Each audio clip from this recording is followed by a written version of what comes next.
लड्डू गोपाल की सत्य कथा। कमल किशोर सोने और हीरे के जवाहरात बनाने और बेचने का काम करता था। उसकी दुकान से बने हुए गहने दूर दूर तक मशहूर थे। लोग दूसरे शहर से भी कमल किशोर की दुकान से गहने लेने और बनवाने आते थे। चाहे हाथों के कंगन हो, चाहे गले का हार हो, चाहे कानों के कुंडल हो, उसमें हीरे और सोने की बहुत सुंदर मीनाकारी होती थी। सब देखने वाले देखते ही रह जाते। इतना बड़ा कारोबार होने के बावजूद भी कमल किशोर बहुत ही शांत और सरल स्वभाव वाला व्यक्ति था। उसको इस माया का इतना रंग नहीं चढ़ा हुआ था। एक दिन उसका कोई मित्र उसकी दुकान पर आया, जो कि अपने पत्नी सहित वृंदावन धाम से होकर वापस आ रहा था। तो उस मित्र ने सोचा कि चलो थोड़ा सा प्रसाद अपने मित्र कमल किशोर को भी देता चलूं। उसकी दुकान पर जब वह पहुंचा, तब कमल किशोर का एक कारीगर एक सोने और हीरे जड़ित बहुत सुंदर हार बनाकर कमल किशोर को देने के लिए आया था। कमल किशोर उस हार को देखकर ही देख रहा था।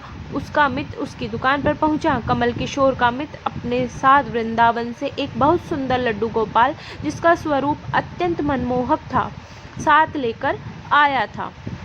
जब उसका मित्र दुकान पर बैठा तो उसकी गोद में लड्डू गोपाल जी विराजमान थे। कमल किशोर लड्डू गोपाल जी के मनमोहक रूप सौंदर्य को देखकर अत्यंत आनंदित हुआ। उसने अपने हाथ में पकड़ा हुआ हार उस लड्डू गोपाल के गले में पहना दिया और अपने मित्र को कहने लगा, देखो तो सही, इस हार की शोभा लड्डू गोपाल के गले में पड़ने से कितनी बढ़ गई है। उसका मित्र और कमल किशोर आपस में बातें करने लगे। बातों में ही उसका मित्र लड्डू गोपाल को हार सहित लेकर चला गया। दोनों को भी पता न चला कि हार लड्डू गोपाल के गले में ही पड़ा रह गया। कमल किशोर का मित्र अपनी पत्नी सहित एक टैक्सी में सवार होकर अपने घर को रवाना हो गया। जब वह टैक्सी से उतरे तो भूलवश लड्डू गोपाल जी उसी टैक्सी में रह गए। टैक्सी वाला एक गरीब आदमी था, जिसका नाम था बाबू, जो कि दूसरे शहर में से यहाँ अपने परिवार का पालन पोषण करने के लिए टैक्सी चलाता था और वह टैक्सी लेकर काफ़ी आगे निकल चुका था। आज उसको अपने घर वापस जाना था, जो कि दूसरे शहर में था। जब टैक्सी लेकर बाबू अपने घर पहुँचा तो उसने जब अपनी टैक्सी की पिछली सीट पर देखा तो उसका ध्यान लड्डू गोपाल जी पर पड़ा, जो कि बड़े शाही तरीके से पिछली सीट पर गले में हार धारण करके सुंदर सी पोशाक पहनकर हाथ में बांसुरी पकड़े हुए पसर कर बैठे हुए थे। बाबू यह देखकर एकदम घबरा गया कि ये लड्डू गोपाल जी किसके हैं, लेकिन अब वह दूसरे शहर से अपने शहर जा चुका था, जो कि काफ़ी दूर था और वह सवारी का घर भी नहीं जानता था। तो वह दुविधा में पड़ गया कि वह क्या करे। लेकिन फिर उसने अपनी बड़ी श्रद्धा से हाथ धोकर लड्डू गोपाल जी को उठाया और अपने घर के अंदर ले गया।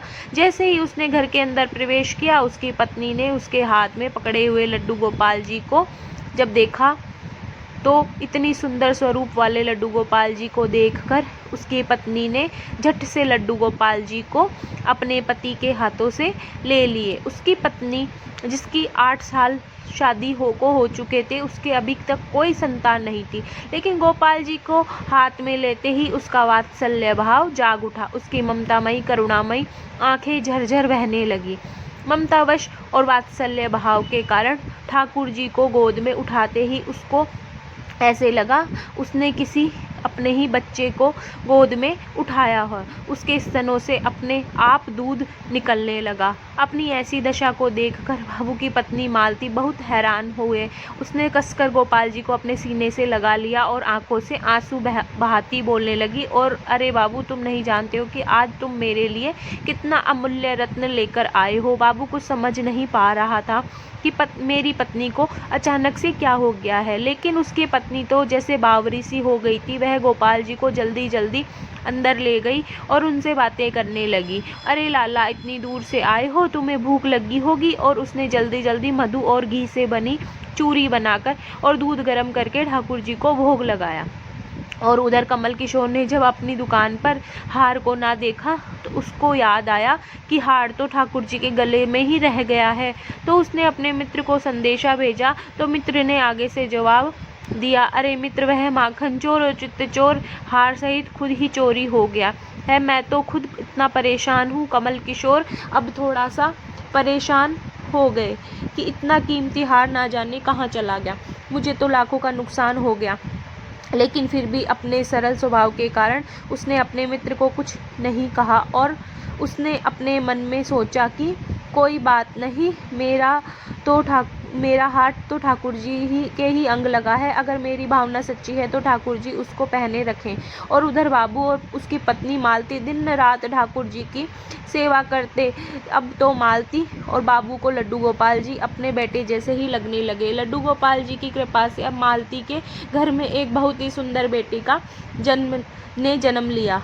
इन सब की बातों का श्रेय वह लड्डू गोपाल जी को देते कि ये हमारा बेटा है और अब हमारी बेटी हुई है, अब हमारा परिवार पूरा हो गया। मालती लड्डू गोपाल जी को इतना स्नेह करती थी कि रात को उठ कर देखने जाती थी कि लड्डू गोपाल जी को कोई कष्ट तो नहीं है। ऐसे ही एक दिन कमल किशोर व्यापार के सिलसिले में दूसरे शहर आना पड़ा जहाँ पर बाबू रहता था। लेकिन दुर्भाग्यवश जब वो उस शहर में पहुँचा तो अचानक से इतनी बारिश हो गई कि कमल किशोर को जहाँ पहुँचना था वहाँ पहुँच ना सका। और तब वह बाबू अपने टैक्सी लेकर आ गया और उसने परेशान कमल किशोर को पूछा, बाबूजी आप यहाँ क्यों खड़े हो? बारिश तो रुकने वाली नहीं है और सारे शहर में पानी भरा हुआ है। आप अपनी मंजिल तक ना पहुँच पाओगे और ना ही कहीं और रुक पाओगे। मेरा घर पास ही में है, अगर आप चाहो तो मेरे घर आ सकते हो। कमल किशोर, जिसके पास सोने और हीरे के काफ़ी गहने थे, वह अनजान टैक्सी वाले के साथ जाने के लिए थोड़ा सा घबरा रहा था। लेकिन उसके पास और कोई चारा भी नहीं था और वह बाबू के साथ उसके साथ टैक्सी में बैठकर चला गया। घर पहुंचते ही बाबू ने मालती को आवाज़ दी कि आज हमारे घर मेहमान आए हैं, उनके लिए खाना बनाओ। कमल किशोर ने देखा कि बाबू का घर एक बहुत छोटा सा लेकिन व्यवस्थित ढंग से सजा हुआ है। घर में अजीब तरह के इत्र की खुशबू आ रही है जो कि उसके हृदय को आनंदित कर रही थी। जब मालती ने उनको भोजन परोसा तो कमल किशोर को उसमें अमृत जैसा स्वाद आया।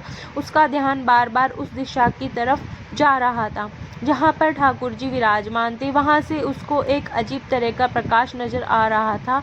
तो हार कर कमल किशोर ने बाबू को पूछा कि अगर आपको कोई ऐतराज ना हो तो क्या आप बता सकते हो कि उस दिशा में क्या रखा है? मेरा ध्यान उसकी तरफ आकर्षित हो रहा है। तो बाबू और मालती ने एक दूसरे की तरफ मुस्कुराते हुए कहा कि वहाँ पर तो हमारे घर के सबसे अहम सदस्य लड्डू गोपाल जी विराजमान है। तो कमल किशोर ने कहा, क्या मैं उनके दर्शन कर सकता हूँ? तो मालती उनको उस कोने में ले गई जहाँ पर लड्डू गोपाल जी विराजमान थे।